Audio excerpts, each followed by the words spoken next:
கண்டிப்பாக வாழ்க்கையில் ஒரு டைமாவது விசிட் பண்ண வேண்டிய ஒரு இடம். நம்ம வந்து வெளிநாட்டுக்கு அங்கே இங்கேன்னு போய் சுற்றுறதை விட நம்ம இந்தியாவிலேயே வந்துட்டு நிறைய இடங்கள் இருக்குது. அதெல்லாம் சுற்றி பார்த்து அதுக்கப்புறம் வந்துட்டு நம்ம வெளிநாட்டுக்கு போகலாம். இந்த மாதிரி இடங்கள்லாம் நீங்கள் வெளிநாட்டுக்கு போனாலும் கிடைக்காது. ஸோ சப்ஸ்கிரைபர்ஸ் முடிஞ்சால் உங்களால் கண்டிப்பாக இங்கே வந்து சுற்றி பாருங்கள்.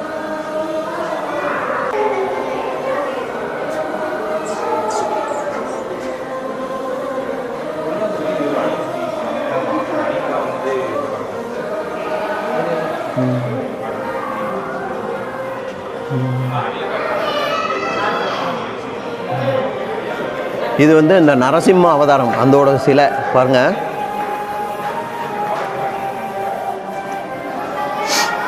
இது வந்து பார்க்கடலில் வந்து விஷ்ணு வந்து படுத்திருக்கிறது.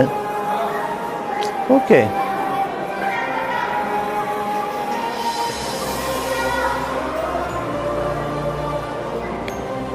ஹிந்து மதத்தில் உள்ள எல்லா விதமான நம்பிக்கைகளையும் வந்துட்டு இவங்க சிலையாக வடித்து வச்சுருக்காங்க இந்த இடத்துல. கோயில் எந்த பக்கம்